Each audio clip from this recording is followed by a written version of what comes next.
kami turun langsung, dan ternyata waktu kami lihat di sini ada benar adanya apa yang dilaporkan oleh masyarakat, itu tercemarnya pantai, ada beberapa kawasan saya lihat ada dari Penaga, dari Penaga apa? ya, Naga Pasi sampai Naga Cujong Naga termasuk, Cujong ke sampai ke ya. Merbau. Ya. Dan juga kami lihat ada sebagian sudah mulai dibersihkan. Fungsinya kita cari bagaimana caranya supaya batu bara jangan ada lagi di pinggir laut. Untuk hari ini belum jelas, tapi kami baru terima informasi, saya sudah dapat data-data semua.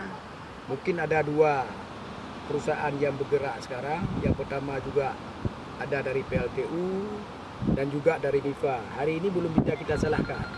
Karena kita juga kemarin sudah memerintahkan dari pihak Dinas Kebersihan Aceh Barat untuk lakukan uji lab.